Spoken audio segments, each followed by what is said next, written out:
Good afternoon and thanks for joining us. I'm Judy Simpson. Welcome to another Flashback Friday edition of Across the Fence. As part of our 60th anniversary, we've been looking through our archive and we've been sharing some of the segments from our past. More than a decade ago, we met the Webster family of Coventry, Vermont. The family was slowly turning a century of old farm equipment into a museum of antiques. The family story eventually caught the eye of the national media, and the family's collection was featured on the History Channel show American Pickers. But years before that, the Websters shared their story with Across the Fence's Andy Gordon.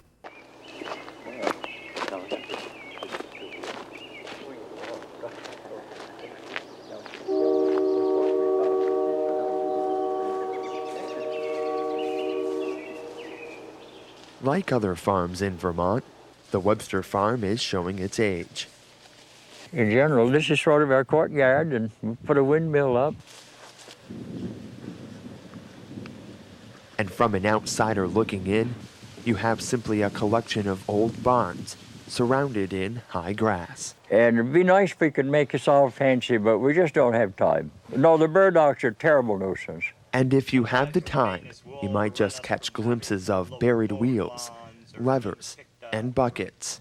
This is a wagon. If you want to take a picture, that's what happens if you don't put things in storage. But old farm equipment hiding, waiting to be put inside the barns. And at one time we had about 2 or 3 acres of covered with machines and stuff, and that's no way to collect.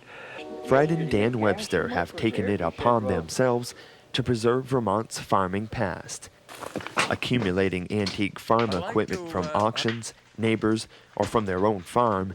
This area is pretty much for scalding pigs. And slowly but surely preserving a little bit of Vermont history, preserving the tools that tell so many stories. The tire pump. It says patented March 18th, 1895. And we like to collect things like that. Yeah, that goes with the Model T. 84-year-old Fred Webster has lived here almost all his life. And like his parents and his grandparents, Fred has raised his family on the farm. Fred tells stories of working as a teacher, milking by hand, and haying with a pitchfork. If we're going to look at a pitchfork, we want it to be straight grained. And Dan remembers being too short to drive the tractor.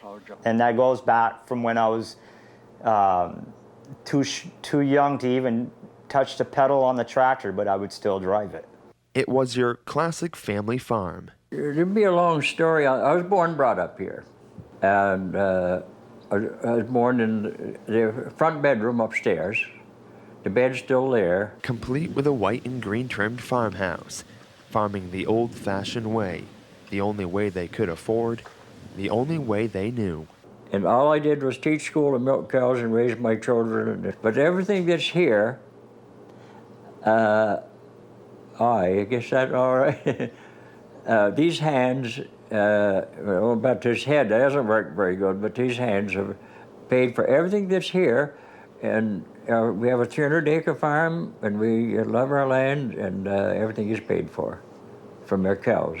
I grew up first pitching hay, similar to using old equipment, worn-out equipment, you know, because we didn't have the money to have big fancy farms or we didn't need the big fancy equipment.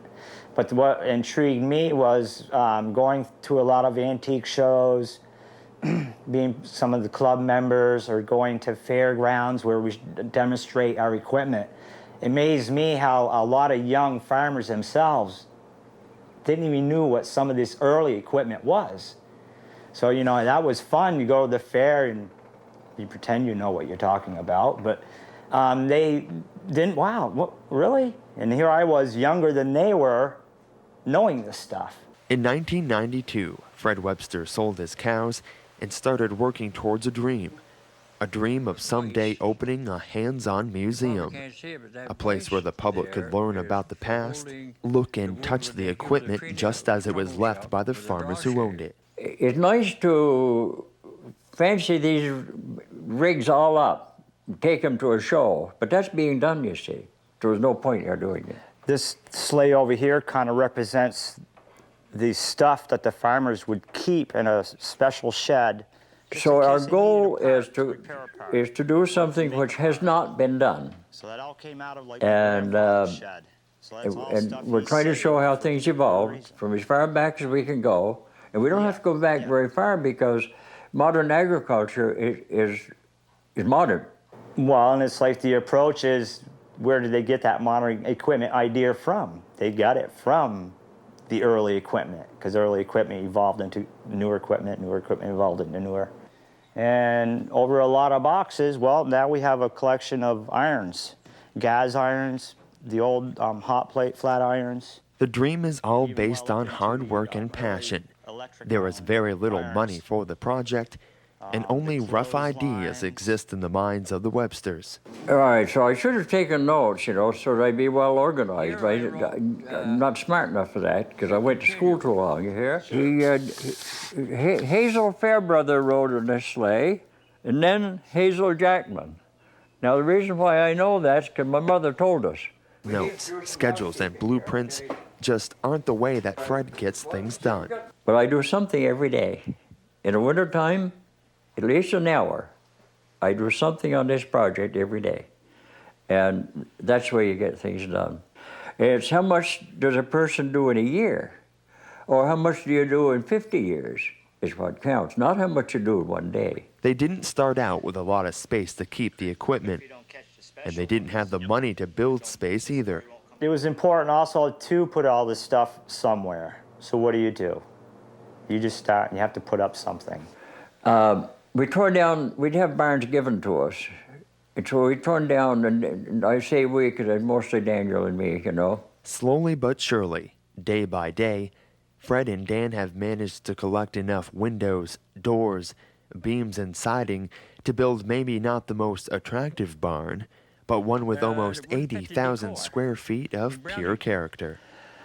So I made a deal with a lady, and Daniel and I and Brad Lemoyne went up and we took it all apart, and we cut the stable in pieces, and we brought it home on their hay wagon and their pickup. But we preserved a lot of the hand-hewn beams to the straight cut boards, to the circular cut boards. We can identify with all those. You don't see 14-inch fir boards anymore. Trees don't grow that big anymore. Now, remember that I'm a farmer, and I have a right to stretch my stories. Sure. And if one wants to talk about big barns with big beams, we might as well mention the big collection inside. When I asked Dan to help describe the volume of antique pieces already inside, Guess we're going in to get a drink of water in the pantry. he didn't even start with the barn. He started with the farmhouse. Like from washing machines to forks to kitchen. Most of the farmhouse is original from the 1914s. Here are some earlier machine flax breakers using to make cloth. It almost sounds like they have every single farm antique known to man. But they put that in there and crimp it up. No, I don't think you can ever have it all. But we do have all that. These things, we think we have a nice collection. But it's probably not that difficult to collect objects that tell a story about your life. And if you're born to collect in the first place, then every piece you collect has meaning. And somebody wrote that a collector walks at a different drum beat. And when I started collecting farm machinery, it was a little bit of a joke around here. It was Crazy Fred. And I wasn't early on collecting, but I wasn't late. And most of what I've collected was since I was 65. So it's not that long ago. Along with collecting, the Websters hope to organize the pieces into different sections. And we have well over 70 subjects to talk about. And also documenting the pieces on camera, allowing Fred to explain their purpose allowing Dan to capture forever the significance of these pieces, while learning from his dad at the same time. And very important to me just to get it recorded the best way we can and as soon as we can. And so even like, especially now in this last 3-4 months of videotaping detailed approaches, I'm still learning. As long as I'm still walking, I want to document all the things that I've experienced. It wasn't that long ago that Fred gave up his dairy cows, and father and son team took on the dream of preserving the past, getting by with very little, building with what they had, and at a steady pace. Well, they always say that Rome wasn't built in a day. Always remembering the life they lived before, using their experience to boost their confidence. So you got 1,000 bales, square bales on the ground. When you start looking at them, mister, yeah, and you think that's impossible. Take one bale at a time and you'll get it done. So they keep on collecting and looking ahead. They've already changed the name of the place from a museum to a resource center. And we're no longer calling our place a museum. We call it a resource for Vermont rural history. Ultimately, Fred is looking at a new barn, one that has asphalt floors and different sections. This may or may not happen. But our buildings are temporary, let's face it, you know. We have no money, particularly in the buildings. But that doesn't stop the Websters. This is what they feel they're meant to do, if not for the public, but for their family. So younger generations of the Webster family can appreciate the old farming way of life. I believe in the Webster family, and we're going up to 5th and 6th generation now with these 1- and 2-year-old nephews and grandnephews, and I see that very important for them also. The Webster farm, yeah. And what else would these two do anyways?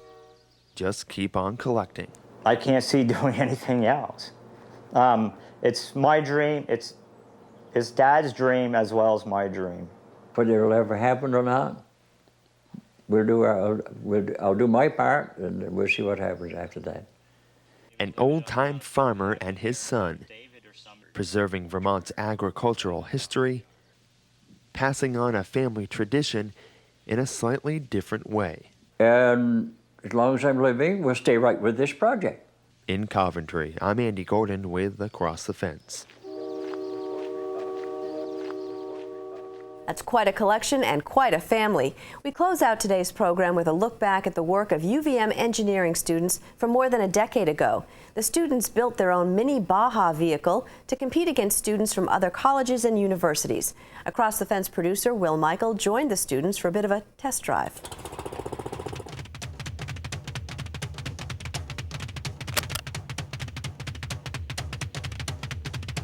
It's not exactly a vehicle you'd take for a Sunday drive.